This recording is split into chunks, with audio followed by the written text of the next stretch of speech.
Hello, Laker fans. My name is Kobe Sato, and this is a Laker Holics live podcast. Thank you to the people currently streaming through YouTube, Facebook, and Twitter.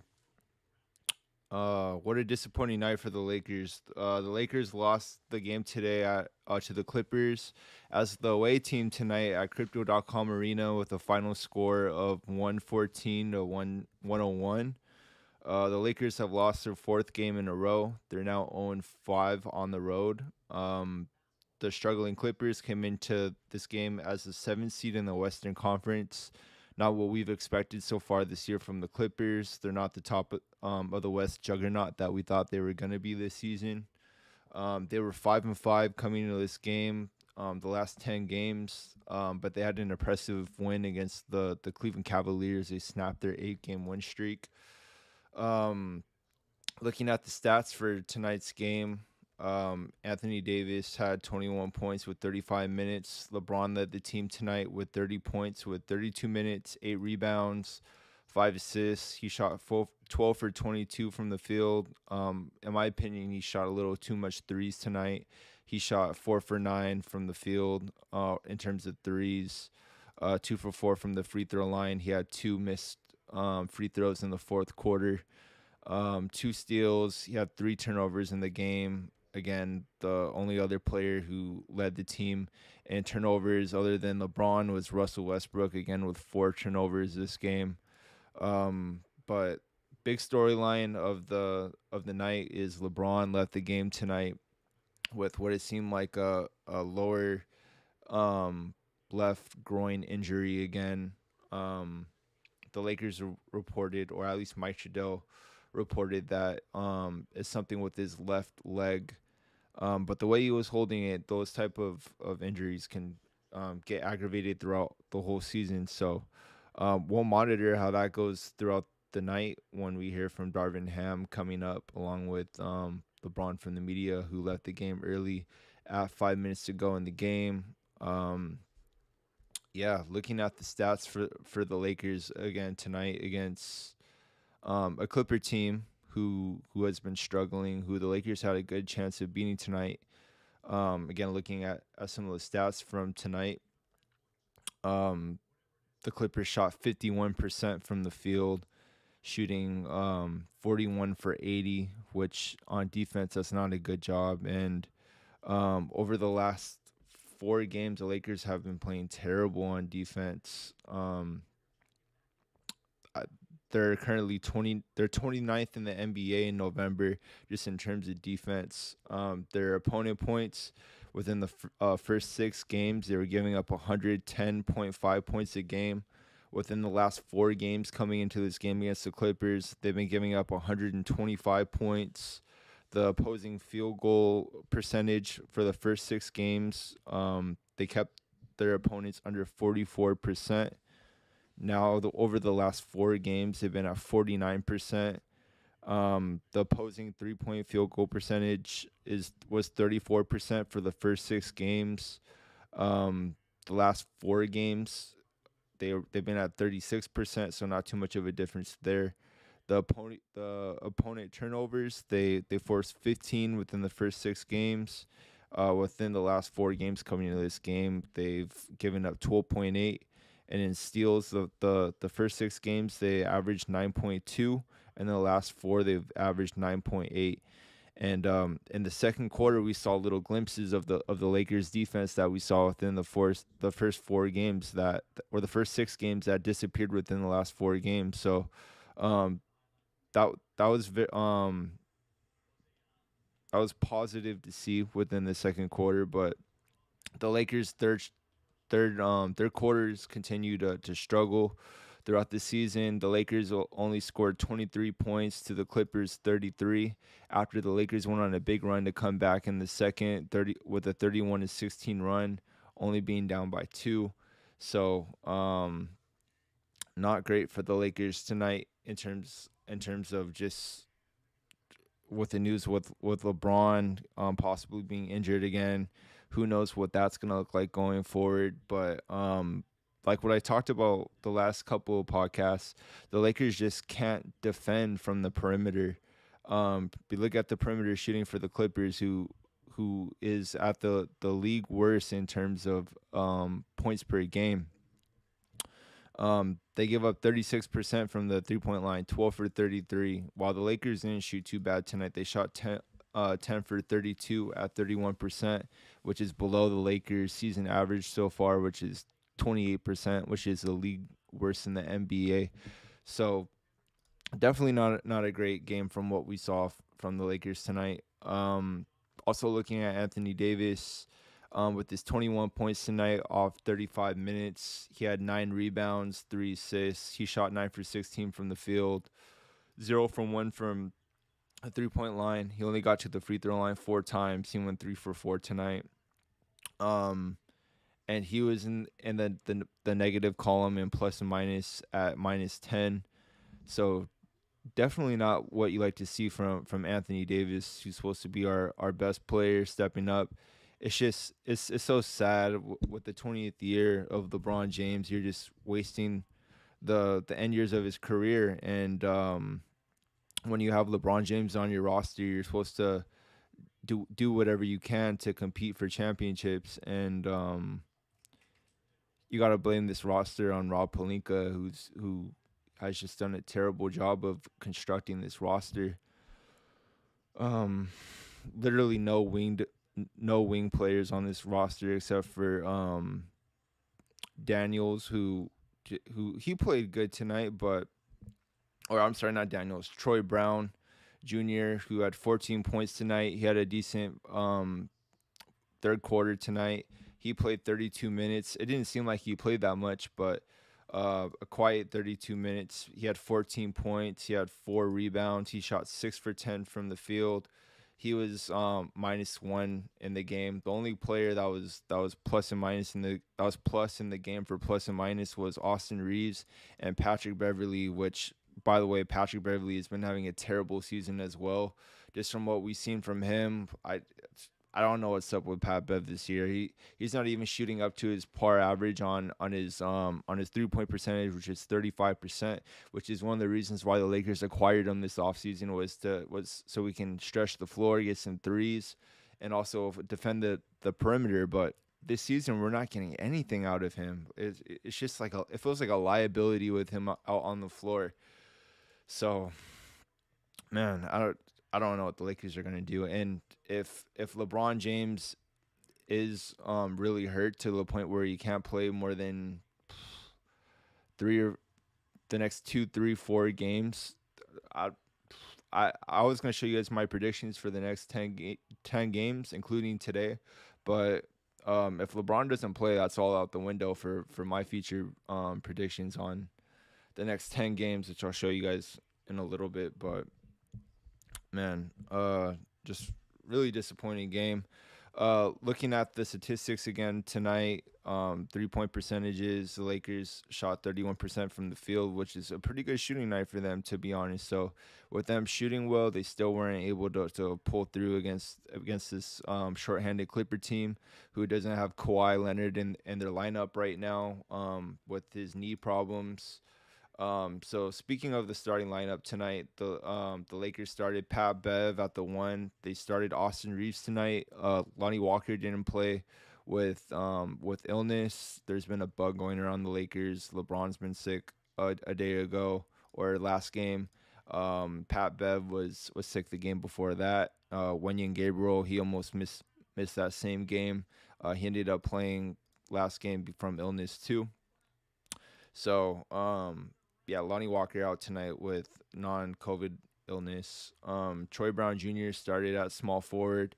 I think he's pretty much solidified his spot in the starting lineup this season so far. LeBron James played at power forward, and for the center, it was Anthony Davis. And for the Clippers, the starting five for them was Reggie Jackson. They had Leonard or Kennard. They had Morris, Zubac, and Paul George starting for them. Solid lineup still starting for the Clippers. That's definitely a starting NBA roster, even without Kawhi. They're still just stacked from top to bottom in terms of the roster. And John Wall has been having a pretty good bounce back season after not playing the last 2 seasons over in Houston.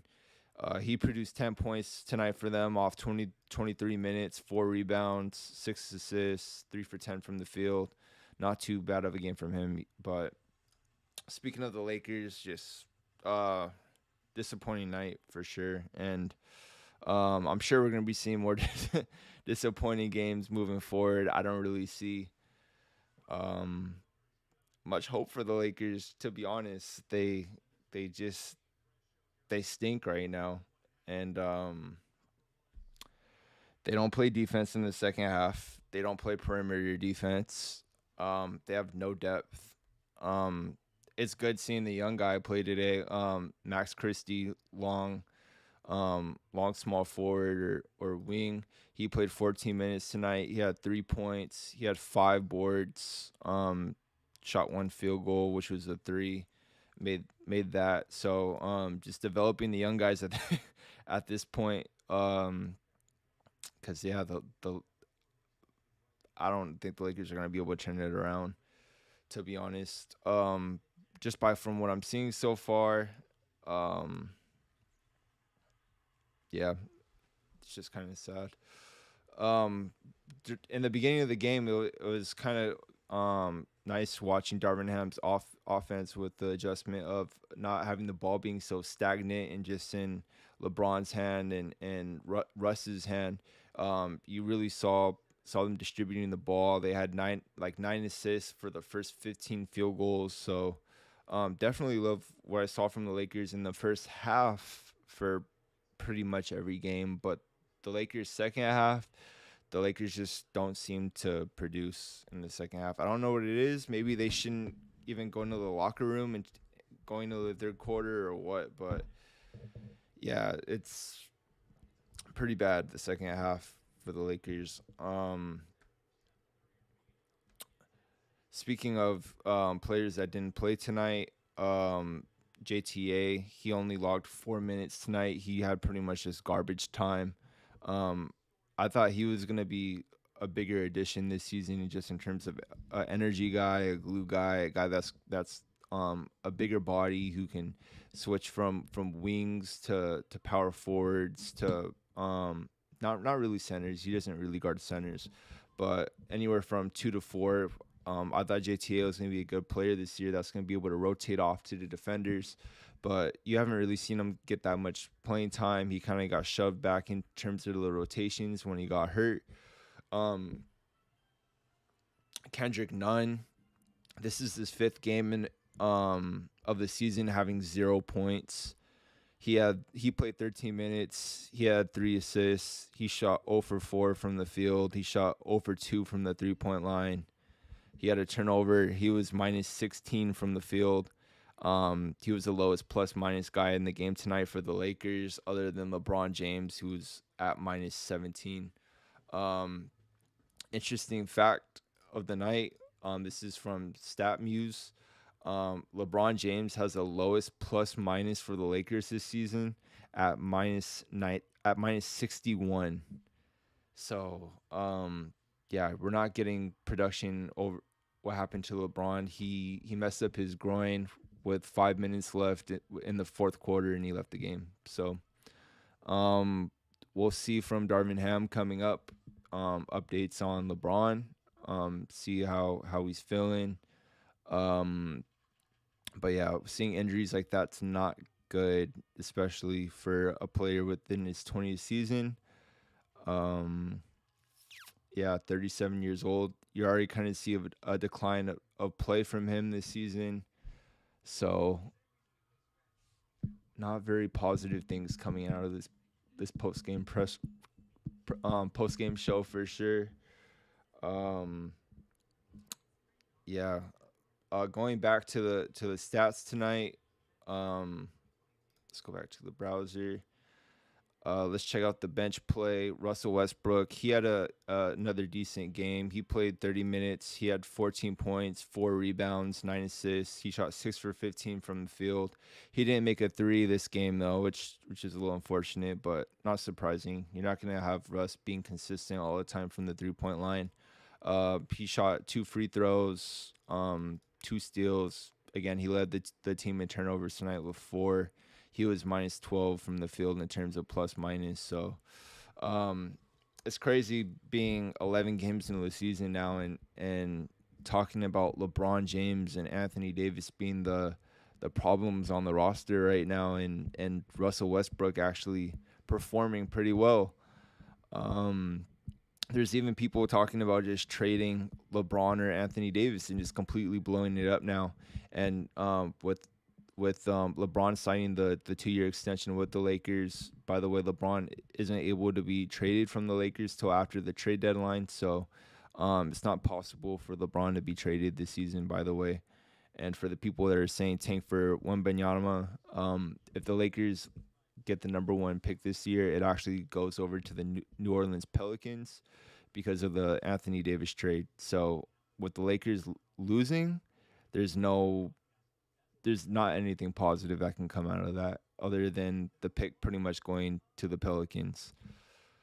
So yeah, the Lakers just don't have any depth on their roster, and I mean, it's a broken record. Rob Pelinka and Genie Bus were trending yesterday. The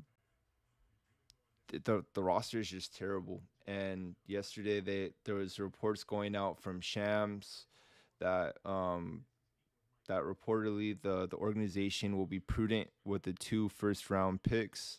He doesn't believe the Lakers are in a position right now to mortgage their future with those 2 available picks. I'll get back to this right now, but right now we currently have Russell Westbrook talking with the media.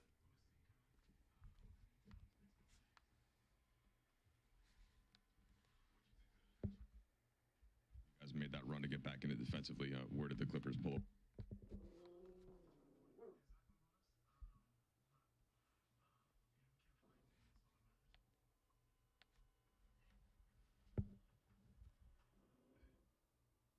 Some of these third quarter lapses. Tonight was more so the first that got you. What can you do as a group to get the consistent effort over 48 minutes? I don't have the answer to that one. Just got to go out and try to figure it out. Dan? Russ, first for you, how frustrating is it this team's disposition against them, so to speak, at this point in the season? Honestly, it is what it is right now. Just got to figure it out, move on to the next one. Long season. Kyle? Any more questions for Russell? Yeah, Russ, do you feel like the season is still young right now? Like, is there a need to have a sense of urgency like right now? Do you feel like the season is still early where you guys can figure this out? I think it's early, honestly. Long year. I think the goal is obviously towards the end of the year to be playing in the playoffs, playing for a championship, but you get caught looking too far ahead. You need to focus on what we can do now, take one day at a time, and go from there.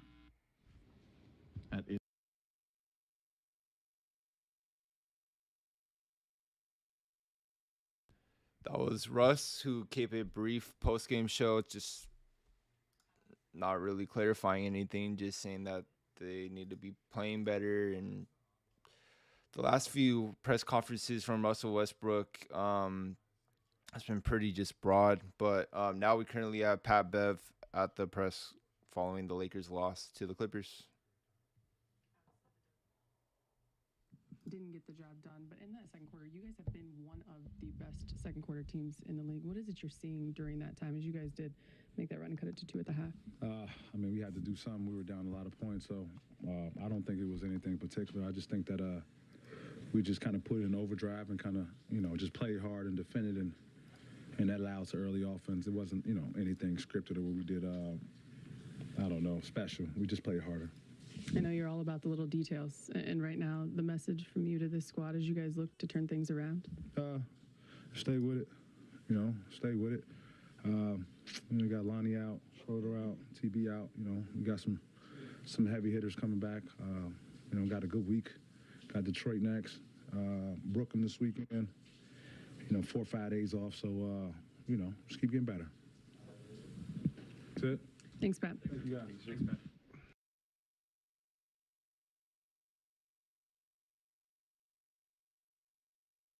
That was newest addition from former Clipper Pat Bev following the Lakers' loss to the Clippers with the final score of 114 to 101.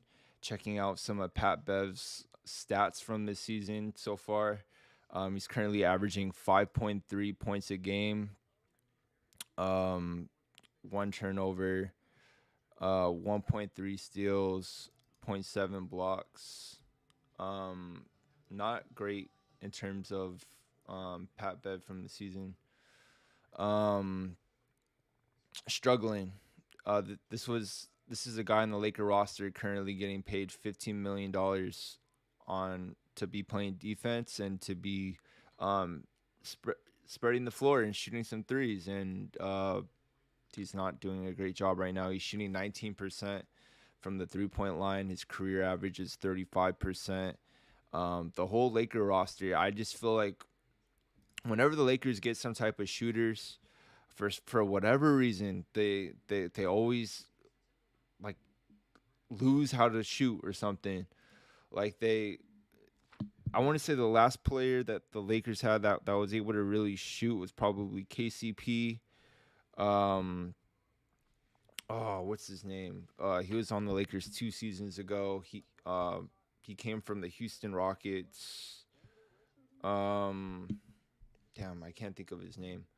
But literally, I feel like the Lakers just haven't had players on the roster who are just willing to fire and just shoot and are really snipers. And I feel like Matt Ryan, he's our best 3-point shooter, but he's such a liability on defense. Like it's kind of hard to keep him in a game because he's so bad on defense. Like he can't guard for a lick on defense. And Darvin Ham, he's not going to keep you in the game if you can't defend. And with the Lakers just struggling to find shooting, like they don't have any other option but to play him in. And tonight you didn't really see him play much, but literally that's all we have for hope in terms of shooting. And LeBron's even shooting way too much this season. LeBron, just this game, he shot 9 3-pointers and he went 4 for 9. He should not be shooting that many threes in a game. Like, switch it up. Like, it's cool to shoot maybe 5, 6 3-pointers attempts a game for him, but he needs to be more aggressive driving the ball in. Like, I get that the refs aren't calling fouls on him nowadays as they used to, but you have to be more aggressive. Like, if you want to get to the free throw line more, you have to drive the ball more. And I get that he's kind of struggled from the free throw line, so I don't know. Maybe he doesn't even want to get to the free throw line. To be honest, some people say that he's kind of scared to be at the free throw line. I don't know, but definitely before LeBron's injury, LeBron still wasn't really playing well. He had 30 points. He was still carrying the Lakers, but he wasn't having a productive game. Like LeBron usually when he has a productive 30 points. Today's 30 points was not a productive 30 points. He went 12 for 22, 4 for 9 from the 3-point line, 8 rebounds, 5 assists.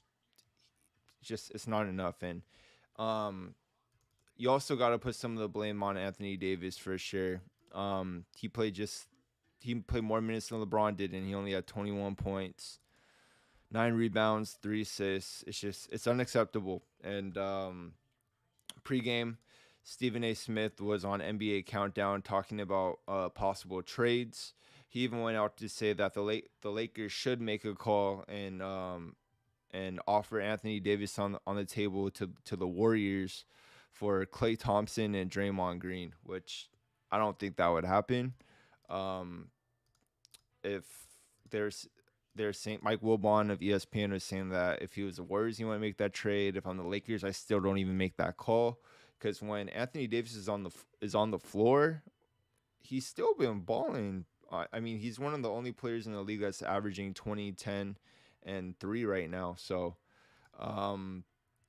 definitely got to give it up for AD in terms of production, but in the second half, we just need more from him. Like it's like to be that 1A guy, to be the one like he's supposed to be the one to carrying the baton after when LeBron retires, or even right now, like to even have LeBron to be the one that has to lead the team right now.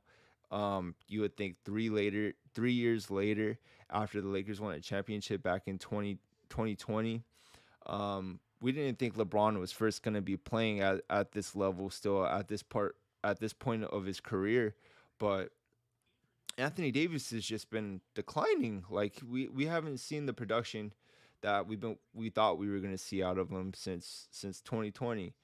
Even 2021, he was playing better, but obviously he got injured going into the playoffs in 2021. So um, yeah, so definitely need to see more out of Anthony Davis for sure.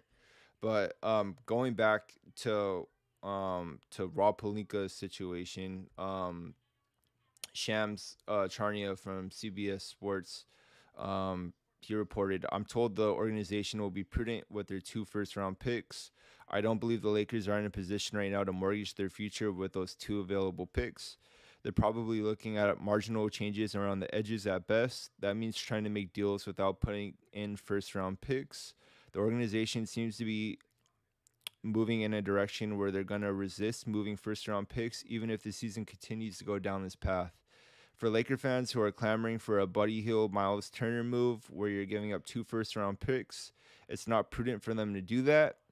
And currently with LeBron's injury, it's if he's out for a longer period of time, I definitely don't expect the Lakers to make a big trade like that and mortgage their future for those 2 first-round picks. And I'm looking over on Twitter right now, and people are saying "F them picks, trade those picks," but literally, like those picks are all the Lakers have in terms of assets to be able to make some type of move. So it's gonna be interesting to see what they do. But now we currently have Darvin Ham at the press following the Lakers' loss to the Clippers.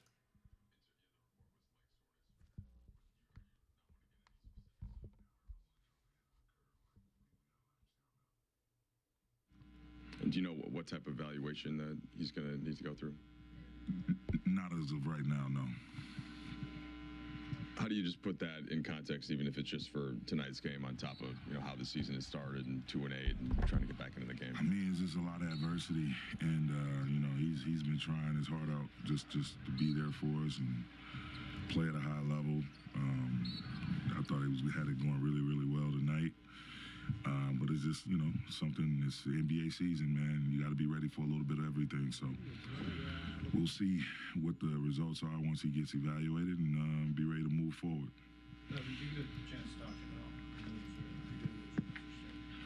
Just do what you need to do, take care of your body, and, listen, and do it as you've always done. He's a professional. He's at the top of the food chain in so many areas, and one of those areas is being really responsible and proactive with how he's presents himself physically to be able to play at the level he plays at. So, again, I think I mentioned it before, he's the last guy I worry about in terms of taking care of his body, the proper nutrition, rest, exercise, all of that. He's a 5-star general in that department, amongst many others. Darvin, why do you think your team got out to the start it got out in the first quarter to the was kind of lacking? I mean, you can't turn the ball over. I think at one point we had 5 turnovers, and we were missing shots at the rim, missing layups, and fouling a little bit. I just talk about these self-inflicted wounds, man. We got to value the ball, value possessions, and get what we want. Whenever we take our time and we play with pace and we share the ball, we always get good stuff, whether it's at the rim, open looks from 3. So that was a big part of it, us just mishandling the ball and turning it over. So we're saying leg discomfort. He's been dealing with the left foot. Do you have any sense of any correlation there? No, none whatsoever. Like, he looked great to me as he was playing the game, and I guess on one of his moves he may have tweaked something. I don't know, but I don't want to speculate until our medical officials give us the update, an official update. We don't obviously know if he'll miss any time, but if he does, how much does this weight or responsibility or opportunity, or whatever, fall on Anthony Davis and Russell Westbrook's shoulders? I think it falls on the team's shoulders. Like we guys got to step up and play basketball. The NBA players, and that's the first sign of bad results when you think you got to take it upon yourself and play hero basketball, or I'm gonna do all of this as me against the world. I'm gonna do all of this on my own. No. When you go through adversity, you go through tough times, you got to rely on your principles. Everything we talked about since the first day of training camp, being competitive, being together, holding ourselves accountable, doing the little things, sharing the ball offensively. Like, we have to dig into that even more. And it's going to take a whole unit, not just one or two people. Darvin, to that point, do you think some air went out of the team when LeBron went to the locker room? And is there any different response you'd like to see if they have to play the next game without? I mean, human nature, he's the face of our ball club. And so that's human nature to just be worried and concerned. But, I mean, if he has to sit a game or a few games, whatever, guys just got to be ready to play and compete and hoop. And can't feel sorry for yourself, man. These games are coming at a rapid pace. And for us to hang our heads, whatever, that can spill over into more games being lost, And it's not really the wins and losses. I know it matters. Absolutely, that's not lost on me. It's the way we approach the game, our attitude, our energy going in the games and sustaining the competitive spirit. It's going to be ups and downs, going to be challenges. There's going to be people in and out of the lineup. That's a very real part of our NBA season and being an NBA ball club when you have to manage those things. But, I mean, we just got to pick ourselves up, fill our cups back up, and go prepare. And if he's able to come right back, great. If he has to spend some time on the sideline, and we have to deal with that as well, But I'm not in the business of feeling sorry for myself, or I'm not going to allow my team to do that.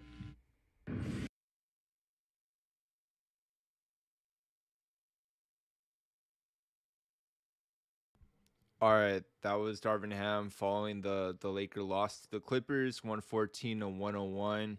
Darvin Ham not specifying anything on LeBron's ankle, didn't want to confirm anything.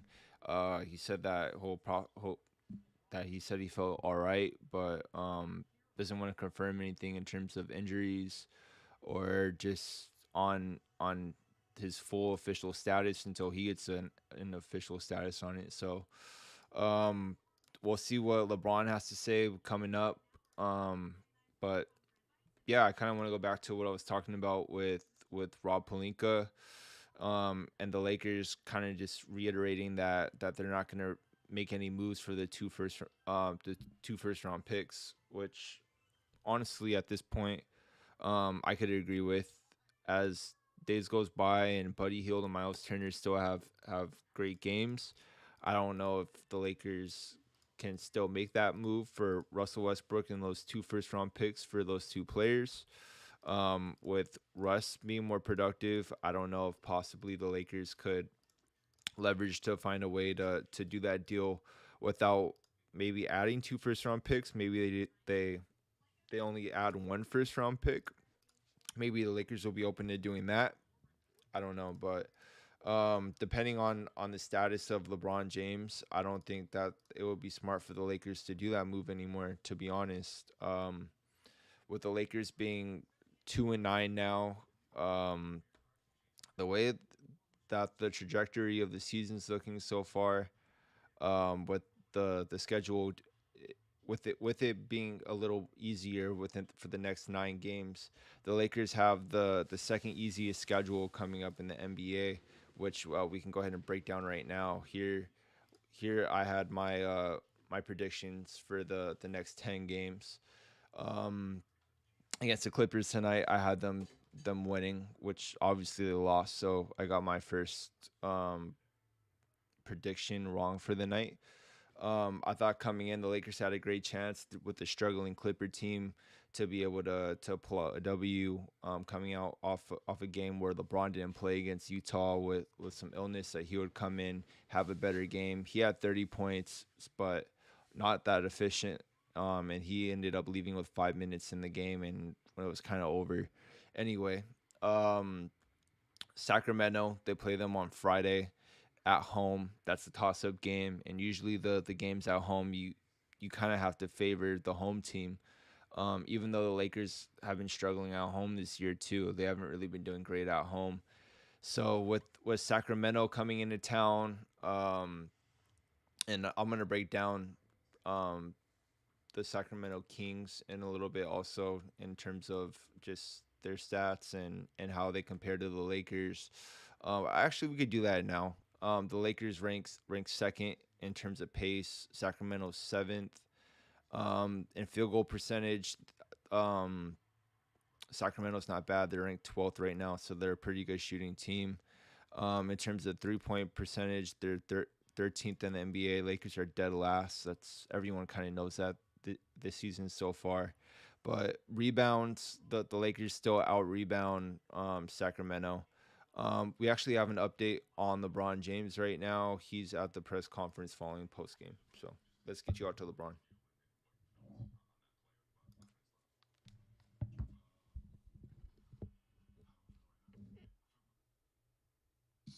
You know, the injury. Get pictures on it tomorrow and go from there. But didn't do anything, extraneous on the play. Just when I landed, I felt a little, either spasm or strain in my groin. So immediately I had to come out after the next play down when I went to the free throw line. I'm sure you don't want to speculate too much. We know that back in the Christmas game, Golden State a few years ago, so is it similar area, same side, anything? It's not as bad.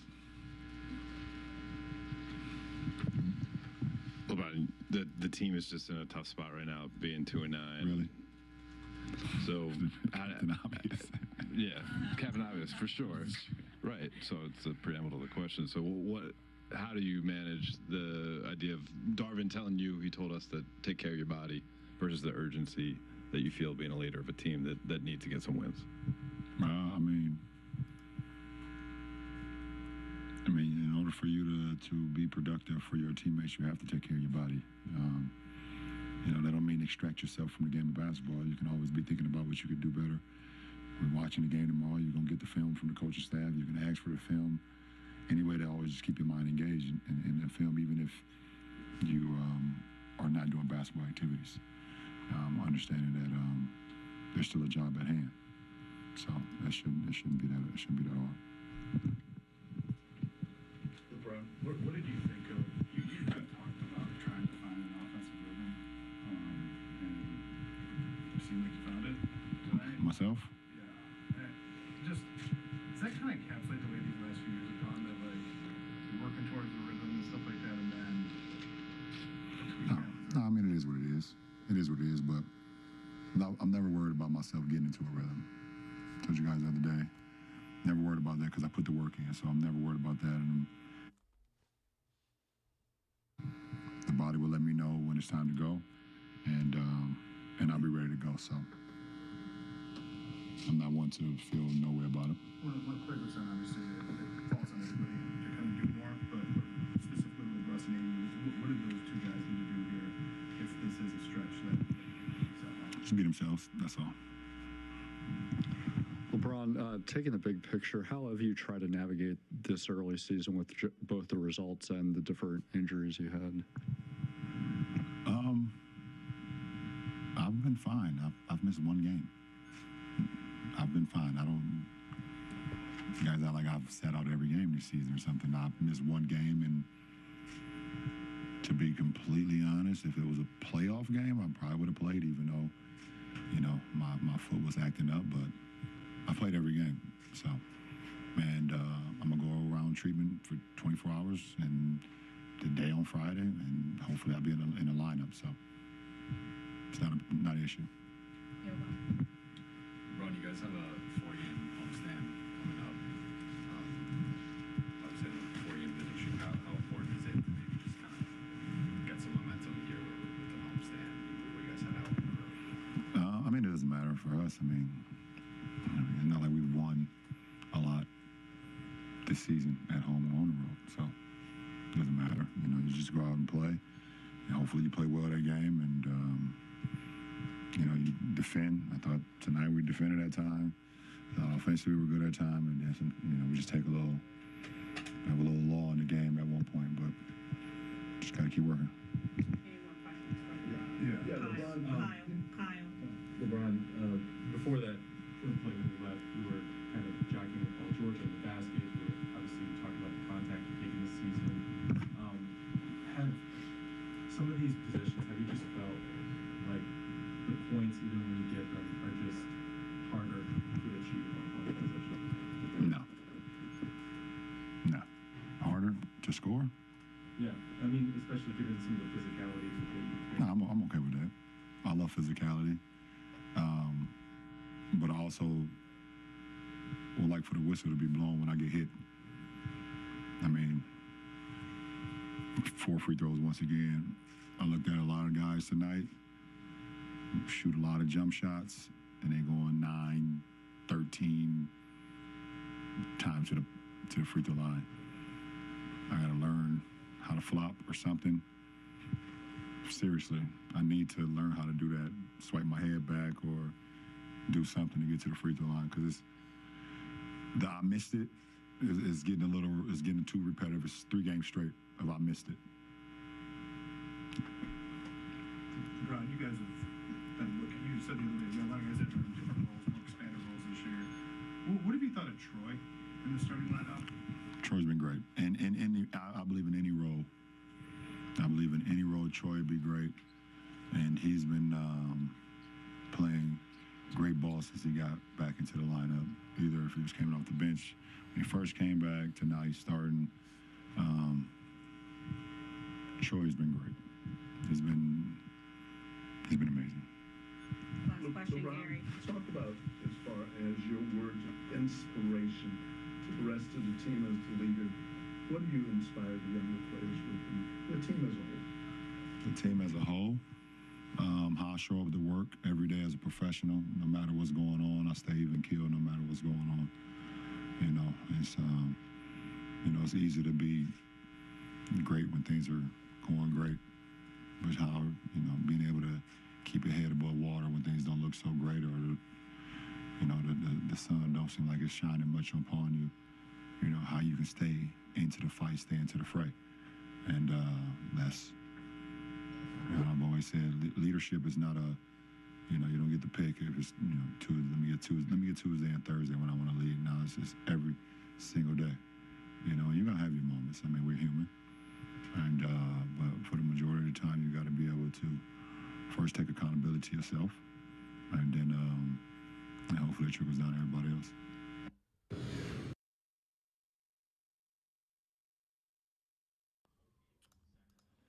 That was LeBron James following the loss to the Clippers, 114-101. Some things about LeBron on his leg. Asking about it, he said, "How do I feel right now? I feel good besides the injury. I'll get pictures on it tomorrow and we'll go from there." He said that the injury is not as bad as the groin injury he suffered against the Warriors on Christmas Day in 2018 when he missed most of the season with that groin injury. It looked like it was around the same area. So positive news to hear from LeBron James there.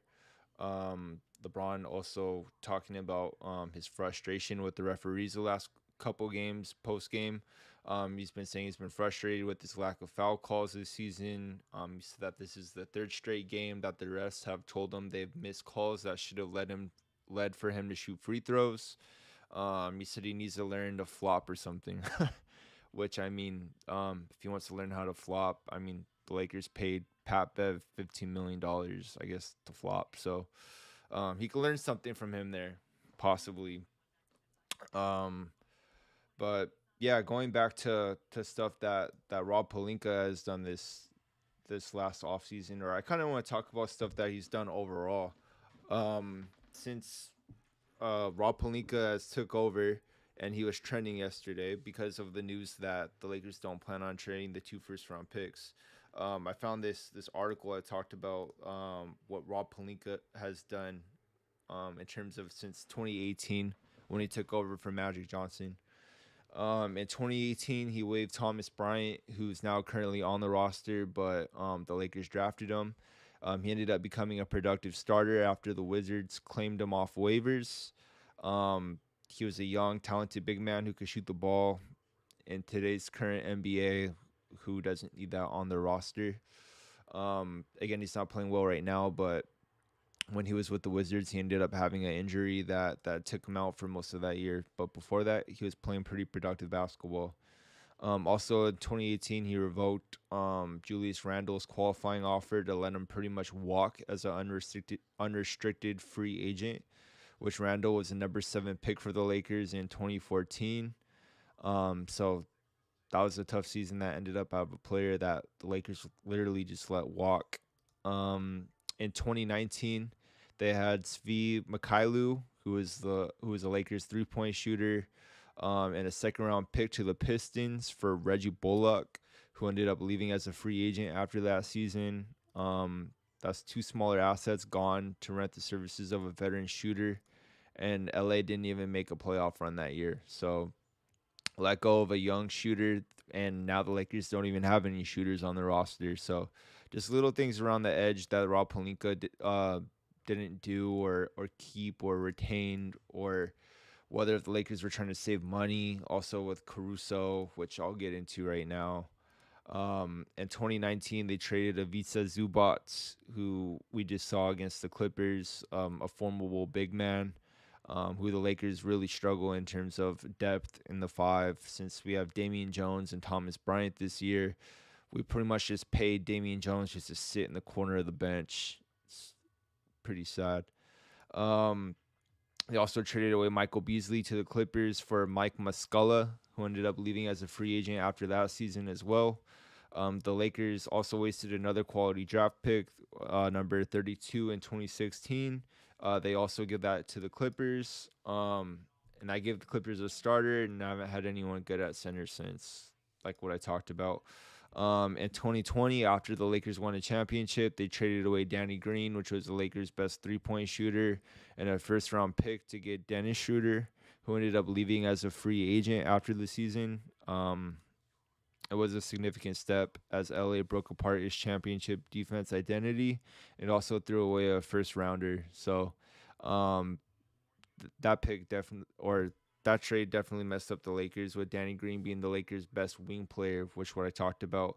And the Lakers also had Kuzma that year, so the Lakers had some good depth in terms of wings.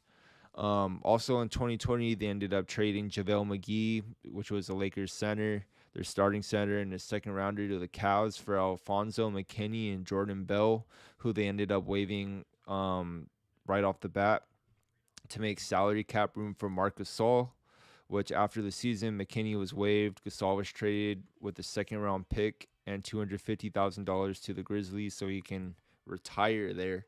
McGee was a big role in the Lakers winning a championship, and also for the first place Suns that next following year, who ended up making it to the finals. Neither Gasol or McKinney is currently in the NBA right now. That ultimately cost the Lakers 2 second-round picks. So those are just some more assets that the Lakers lost. And then also in 2021, last season, they traded Kyle Kuzma, KCP, Kentavious Caldwell-Pope, who currently now plays for Denver, and Montrezl Harrell, and a first-round pick for Russell Westbrook to Washington, which, as we all know how it's worked out so far, with last season the Lakers having the most disappointing season that I can recall in Laker history, and this season is headed for another disaster so far. So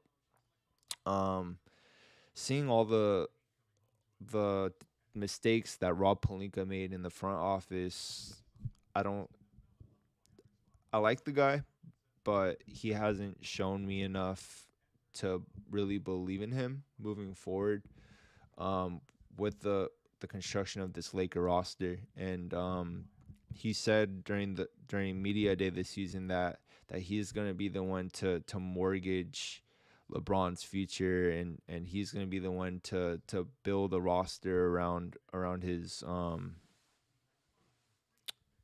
the end of his career, which I guess he doesn't want him to win that 5th ring or what, but for the way that it looks, the Lakers haven't addressed shooting, which they've needed the last 2 or 3 years. I almost threw up just talking about the Lakers shooting right now. It's terrible. Literally the worst shooting team in the NBA. I found this starting five net rating, which is a scoring margin per 100 offensive possessions during the 2022-23 season. The Lakers rank at the bottom for all 5 starters on the court at minus 26, and the Lakers are plus 0.3 for bench points, which is ridiculous. But now we currently have Anthony Davis at the presser following the loss to the Clippers. What record is it at now? How do you approach that? We still got to try to get wins. Don't know the status of his injury, but trying my best to do everything I could to stay on the floor. So one of us is on the floor. But we got to wait to hear back whatever he's doing, the results say. But we got to still come out and find ways to get wins, whether he's in the lineup or not. Anthony, the times that you guys have had to deal, unfortunately, with injuries over the last couple of years, and you've played without him, do you find you putting yourself in a different mental space or a different vocal role, or any ways you adjust your presence for the team to account for his absence? Yeah, I try to be more vocal. Kind of just take on that role of being super aggressive. Still got me, Russ, to kind of the same way like we just did in Utah. But for me, the mindset switches of just going out, just being aggressive and trying to find ways to help the team win. Whether it's more shots or now it's my job to make these guys better. So it's my job anyway. But it's heightened, when someone like LeBron, is out, everything he do on the floor. AD, in those last few minutes, especially when you look at some of the drives that Reggie Jackson was able to take on you guys, do you feel like any of the competitive spirit of the team was zapped a little by LeBron leaving the game early? No. It's our coverage, and they kind of give up twos, and they made a ton of shots tonight. Paul came out hot. Reggie, hitting his floaters. Mark is hitting his threes. So Norman, everybody came out shooting the ball extremely well for them, and we live with our schemes, and that's making them shoot tough twos. I think Pat did a great job on Paul. All our guys in the mid range, and he just able to make some tough shots on them. So hats off to them. They made a lot of tough shots, and I think we just gotta get back to defending like we did in the second quarter. It's kind of the same repeated song with our defense the past couple games. So we just gotta get back to being gritty and getting stops. We've seen kind of the toll, it seems like, the struggles and the frustrations from the start of the season taking on you and some of these other guys. I'm curious, what are the things that you're seeing that give you belief still? It's early. We're starting to figure everything out offensively. Defense is self-inflicted. We know how good we are defensively. We've shown it. We have guys out, missing 15, 20-point scorer, Lonnie, DS, another ball hawk. We're not at full strength, but, the fact that it's still early, we obviously dug ourselves a hole. And we've been in games because of our defense. And, we get back to defending, with where our offense is headed and where it is right now. I think we can pull off a nice winning streak and, kind of make this thing look a little better.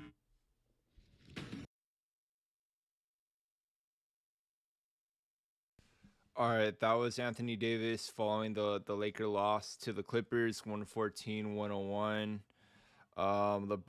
Anthony Davis just talking about how he needs to step it up, just like we've been talking about the last couple of seasons, and like I've been talking about all post-game show and the last couple of shows.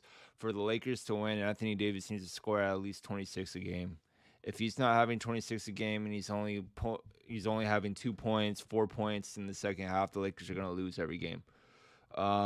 Just plain and simple. Anthony Davis needs to be our 1A guy for the Lakers to win this season. We can't be relying on a 37-year-old LeBron James to pull this Laker team to wins, especially with the roster that's around him right now.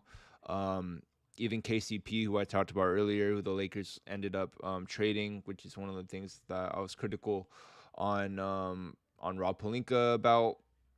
He said that he just doesn't see the spark in LeBron this season, that he doesn't really think that he has like that drive this season to really want to push and win and be great this season.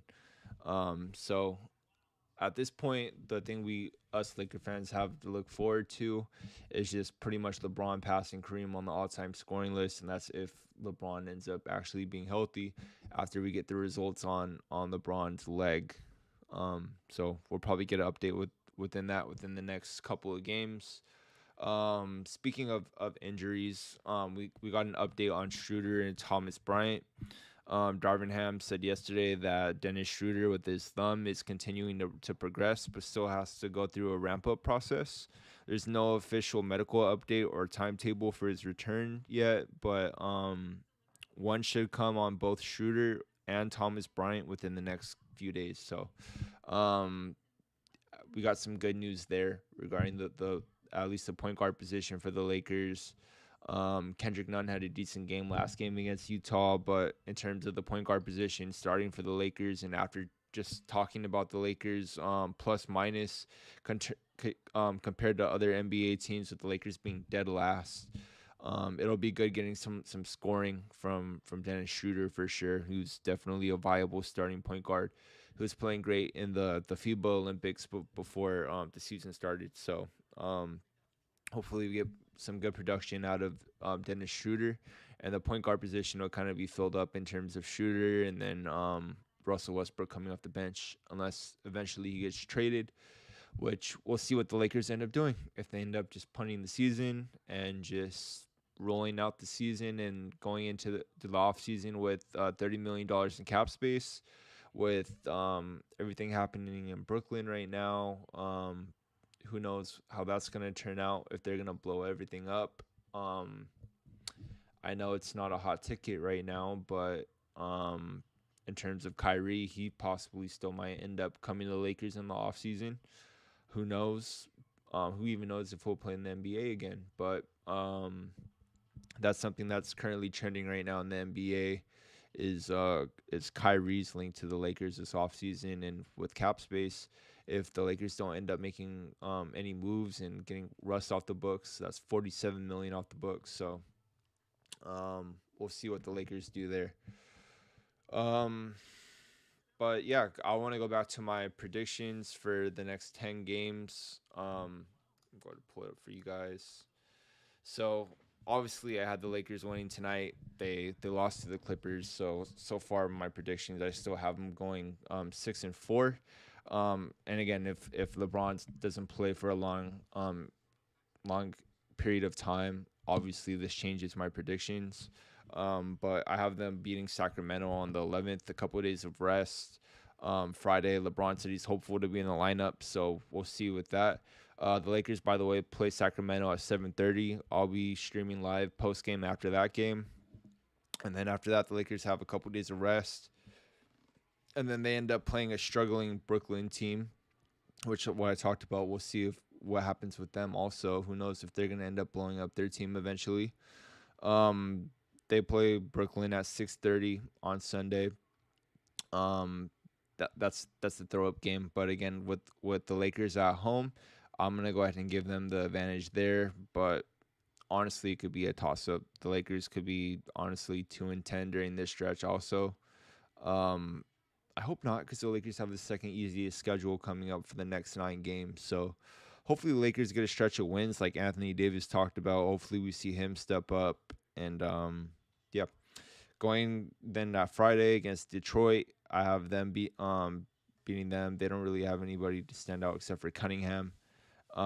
Then they play a Spurs team who has been playing pretty well, but I would think they would be on the trend of starting to tank. So I think they'll win at least 2 of the 3 games against the Spurs. So I have them winning the first game at home, and then after that they're gonna play Phoenix at Phoenix. I just assume that's an L. Phoenix to me is going to be a top 3 team in the Western Conference this season. They have too much just scoring and defense and firepower on that roster. Sadly, it's crazy watching the Lakers in 2020. How that was a championship team and how that got blown up, and then how Phoenix is still formidable coming into the 2022 season. I get they have a younger roster, but they still have Chris Paul on that roster too, who's an aging player, and yeah, they're still finding ways to win and be in games. So just crazy. Then they play against San Antonio again 3 days later. At San Antonio, I think that one's going to be a win, and I think at the final road game in San Antonio, I think they'll end up probably getting a loss. They'll probably be tired from that road trip, and then they end up coming back home to Indiana. We'll see what the roster looks like at that point. If the Lakers keep on winning or losing, I don't know, but if they're going on a downhill trend, so if they start losing more, we'll see if the Lakers end up making a trade. Maybe they end up making a trade with Indiana. By the report of Shams yesterday, it's not sounding very likely, but they'll be playing Indiana then on the 28th, and again that's at home. That's a toss-up game. I'm gonna go ahead and say a win there also for the Lakers, and then they end up playing the Blazers on the 30th, which the Blazers are doing pretty good this season. Damian Lillard is already expected to be coming back. If he hasn't already came back, I believe he comes back next game. So Damian Lillard loves playing the Lakers. It's at Crypto.com Arena. He loves playing in downtown Los Angeles. I expect him to go off again. So I have them losing that game. Looking forward to next game. The Lakers play the Sacramento Kings. Just looking at some of the team stats and comparisons, the Lakers are still ranked second in terms of team stats compared to Sacramento's is currently 7th. So expect a fast-paced game that game. Field goal percentage, the Lakers are near the bottom of the rankings in the league. They're currently ranked 26 at 44.4%. Sacramento is a pretty good shooting team for a young team. They're currently 12th in the NBA at 47.2. Really, what's going to make a difference in this game is the Lakers rebounding. The Lakers have to rebound in this game with Anthony Davis and who knows who they play. Wenyen Gabriel, or who knows if they played Damian Jones that game. Damian Jones used to play for the Sacramento Kings, so maybe he comes up and he has a better game than what he's presented. He's kind of been stuck off the bench, so we'll see what happens there. Also, maybe we get an update on Thomas Bryant. Maybe he ends up returning soon. I don't know, but the Lakers really need to focus on rebounding this game and, again, guarding the three-point line. Sacramento is a good shooting team. They're tied for 13th for three-point field goal percentage, so it's kind of a broken record, but the Lakers need to play perimeter defense, and they need to, especially in the second half, guard up behind the three-point line. Offensive rebounds, the Lakers are 21st. They average 9.6. We already talked about rebounds a little bit. Turnovers, the Lakers are averaging 14.8, which is currently 19th. Sacramento Kings, they average 14.6 right now. They're tied for 17th. So they both of these teams turn the ball over. So expect the Lakers, who has more age on the roster, it's an older roster, more experience. Expect them to not turn the ball over as much, hopefully.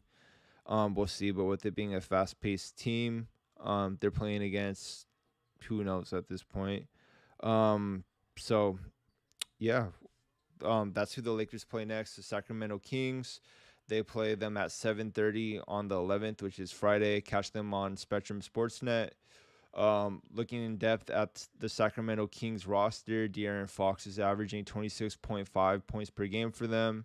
Sabonis is averaging 11 rebounds, who the Lakers were also rumored to trade for last season.